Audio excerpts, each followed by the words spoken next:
The Houses have deemed to be made and seconded at this time. Therefore, the question is that this House do now adjourn. The honourable member for Saanich, Gulf Islands. Mr. Speaker, it's an honour to address the House virtually this evening and pursue a matter that I first raised in question period late last year, 2023, October 27th. And Mr. Speaker, it deals with an issue that's of concern to many Canadians, which is that just at the time that Canadians are feeling pain at the pumps, and while I know my colleagues on the Conservative side of the House think that's due to the carbon tax, it's far more due to the excess profits that are being experienced by the oil and gas sector. Minuscule impact is from carbon pricing. But we know that ever since Putin invaded Ukraine, and I don't think I can show it there without pulling my jacket up, that we stand with Ukraine. But ever since Putin invaded Ukraine, it's had a very serious impact on fossil fuel prices globally. It's been to the benefit of large fossil fuel companies that they're reaping extraordinary profits, record-breaking profits in the tens of billions of dollars every month all around the world. It would be fantastic if our sanctions against Russia bit deeply enough to mean that selling Russian oil would become off limits, but we know that many countries continue to buy Russian oil. The modest proposal that I raised in question period comes from the honourable colleague from Kitchener Centre, who has put forward motion 92 to put an excess profits tax on oil and gas that is as is currently done for insurance companies and banks. It's a very reasonable proposal to apply the Canada Recovery Dividend to fossil fuel companies. Now, this particular proposal, motion 92, has been reviewed, and the benefits to the Canadian Treasury have been calculated by the Parliamentary Budget Office at over $4 billion. In other words, funds we could be receiving as a nation from excess profits, which are, when we look at these excess profits, as Eric regularly in the business pages of the Globe and Mail noted some time ago, these profits aren't based on business acumen or sound planning or great management by the oil and gas sector. They're pure and simple war profiteering. That's what they are. They're making a lot of money as Ukrainians face the brutality of Putin's regime. Other countries are applying excess profits tax at much higher levels than that's proposed by my colleague in Motion 92. In fact, Motion 92 itself points out that in the United Kingdom, they're charging excess profit taxes at a level of 25%, generating £5 billion. And Europe is charging excess profit tax at 21%.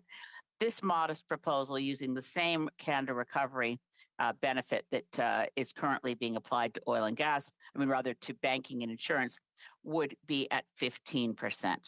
Now, when the Honourable Minister of Environment responded to my question, I can't say he answered it, but when he responded to it, he spoke of other things the government is doing. He didn't speak of the finance question at all. Why are we not taxing the excess profits of the oil and gas sector at the very time that they are reaping extraordinary rewards in war profiteering? They are also hiking prices at the pump and profiteering from price gouging. It's certainly overdue to ensure that we bring in the profits from the oil and gas industry through proper taxation, bring them into national revenues so they can be used on such things as the disability tax credit, so that the poorest of the poor in this country can receive additional financial support in this time when we're all feeling the pinch from the affordability crisis. Mr. Speaker, I hope that the Parliamentary Secretary will provide a better answer than the Minister did. Thank you. The Honourable Parliamentary Secretary to the Government House Leader. Yes, thank you, Mr. Speaker. And I always enjoyed having exchanges with the leader of the Green Party. I know she gives a great deal of thought to her presentations and ultimately her questions. And I think some questions are a little easier to answer than others. We have a Prime Minister, and through the Prime Minister, Minister of Finance, our Deputy Prime Minister, who has taken the issue very seriously. And I don't need to tell because everyone knows of the ethnic heritage of our Minister of Finance and how she really does have an appreciation in terms of what's taking place in Ukraine today and the impact that the oil is having in terms of supporting Russia.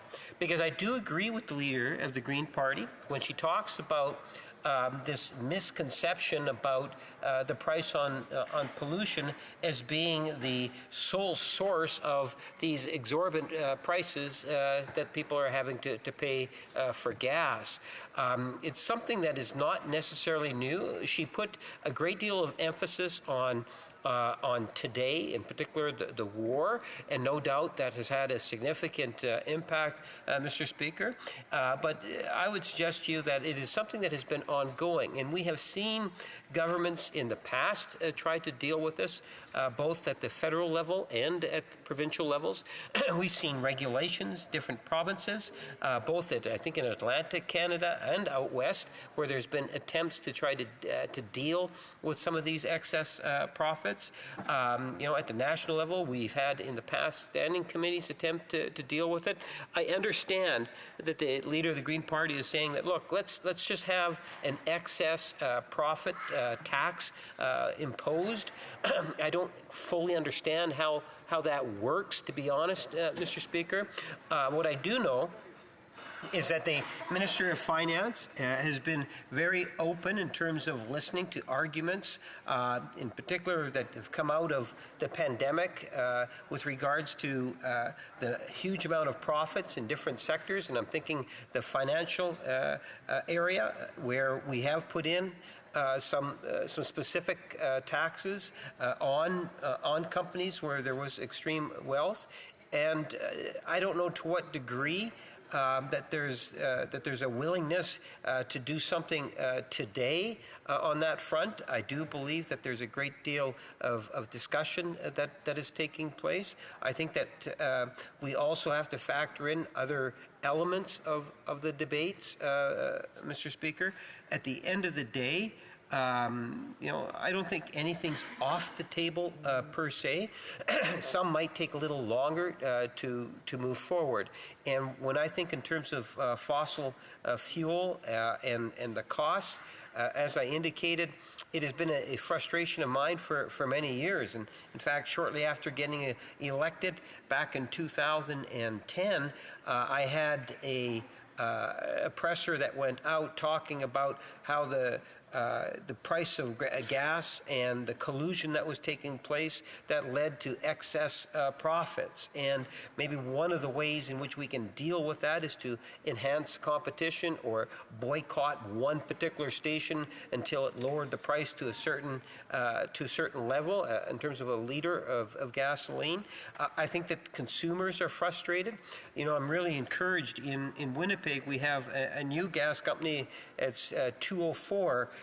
And that's provided a great deal of competition. And I can tell you, and where that gas station exists, the price of gas has actually been going down, and they're consistently lower than everyone else.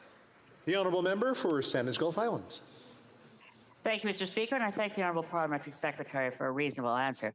I do hope that we'll see the Minister for Finance move to tax the windfall profits of the oil and gas sector, and we do know how to do it. It's not complicated. The Minister of Finance is already doing it in applying to the excess profits that have been occurring in the banking and insurance sector. Surely we can align our policies to move away from fossil fuels and ensure that we get support to Canadians without going deeper in debt, without expanding the deficit by bringing in more revenues. That's how you balance a budget. Bring in more revenues from excess profit taxes, wealth taxes, going off to offshore tax havens, and making sure that we deliver for Canadians affordability on a planet on which we can survive and on which our children will survive. Thank you, Mr. Speaker. The Honourable Parliamentary Secretary to the Government House Leader. Yes, Mr. Speaker, I'd like to assure the Leader of the Green Party that the government is very much aware, and in particular the Minister of Finance, in regards to the many hardships that Canadians are actually having to endure. We've had, not that long ago, inflation rates of close to 8% back in, I think it was June of 2022. And we're finally getting inflation rates under control. The costs of providing fuel for transportation does have an impact through the gouging that we all have seen at times. And is there a policy alternative? I can assure the member that the Minister of Finances is looking at a wide spectrum of options. The idea is to have the support from Canadians and having their backs. The Honourable Member for Leeds, Grenville, Thousand Islands and Rideau Lakes. Well, today I would like to recognize an Eastern Ontario legend, George Tackaberry. Now,